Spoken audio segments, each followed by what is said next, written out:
ഈ ഫോട്ടോയിൽ കാണുന്ന ഷിംജിതയെ എല്ലാവർക്കും അറിയായിരിക്കും. ഇനി അറിയാത്തവർക്ക് വേണ്ടിയുണ്ടെങ്കിൽ പറയാം. ലേറ്റസ്റ്റ് ആയിട്ട് കുറച്ച് നാളുകൾക്ക് മുമ്പുണ്ടെങ്കിൽ ബസ്സിൽ വെച്ച് ഒരു വ്യക്തി തന്നെ തൊട്ടു എന്നൊക്കെ പറഞ്ഞിട്ട് ഫേക്കായിട്ട് പറഞ്ഞ ആ ഒരു വ്യക്തി സ്വന്തം ജീവൻ എടുക്കുക വരെ അവസ്ഥ വന്നിട്ടുണ്ടായിരുന്നു. അതിൻ്റെ ഭാഗമായിട്ട് ഈ ഒരു ഷിംജിത എന്ന് പറഞ്ഞിട്ടുള്ള കേസ് ഈ ഒരു പെൺകുട്ടിക്കെതിരെ വരികയും അറസ്റ്റ് ചെയ്യുകയൊക്കെ ചെയ്തിട്ടുണ്ടായിരുന്നു. അതിനുശേഷം പുറത്ത് വന്നതിന് ശേഷം ലേറ്റസ്റ്റ് ആയിട്ട് കുറച്ച് വീഡിയോസും കാര്യങ്ങളൊക്കെ തൻ്റെ ഇൻസ്റ്റാഗ്രാമിലൊക്കെ പോസ്റ്റ് ചെയ്യുന്നുണ്ട്. അതാണ് ഇപ്പോൾ ഭയങ്കരമായിട്ട് ചർച്ചയാവുന്നത്.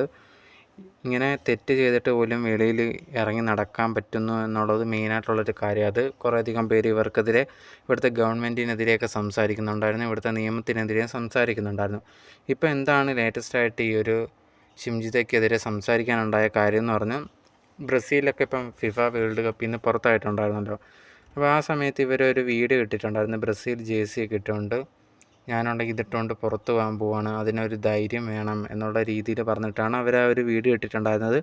കുറേയധികം പേരുണ്ടെങ്കിൽ സത്യത്തിൻ്റെ ഭാഗത്തൊന്നുമല്ല നിൽക്കുന്നത്. എല്ലാവരും എന്തെങ്കിലും പറയുകയാണെങ്കിൽ അതിൻ്റെ കൂടെ നിൽക്കണം. മെജോറിറ്റി ആൾക്കാർ പറയുന്നതിൻ്റെ കൂടെ നിൽക്കണം, സത്യത്തിൻ്റെ കൂടെ അല്ല എന്നുള്ള രീതിയിലും.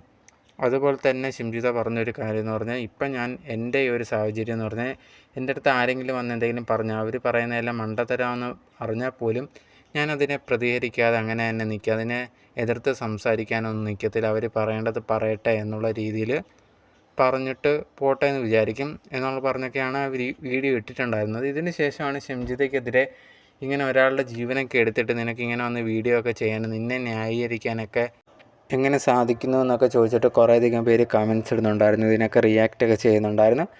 എനിക്ക് കണ്ട സമയത്ത് തോന്നിയായിരുന്നു ഇത്രയും ഒരു കാര്യമൊക്കെ ചെയ്തിട്ട് ഇങ്ങനെ വെളിയിലിറങ്ങി നടക്കുമെന്ന് പറഞ്ഞാൽ അത് പെട്ടെന്ന് ഒരാൾ കാണുമ്പോൾ അക്സെപ്റ്റ് ചെയ്യാൻ പറ്റില്ല. കാരണം ആ ഒരു കുടുംബത്തിനാണ് പോയത്. ദീപക് എന്ന് പറഞ്ഞിട്ടുള്ള ഒരു വ്യക്തി, ആ ഒരു വ്യക്തിയാണ് വീട്ടിലോ ചിലവും കാര്യങ്ങളൊക്കെ നോക്കിയിട്ടുണ്ടായിരുന്നത്. ആ ഒരു മെയിൻ ആളാണ് പോയത്, അതും ഒന്നുമില്ലാത്തൊരു കാര്യത്തിന് വേണ്ടി. സോ എന്നിട്ടിങ്ങനെ നടക്കുമ്പോൾ ആൾക്കാരങ്ങനെ പറയുന്നത് തെറ്റ് പറയാൻ പറ്റത്തില്ല.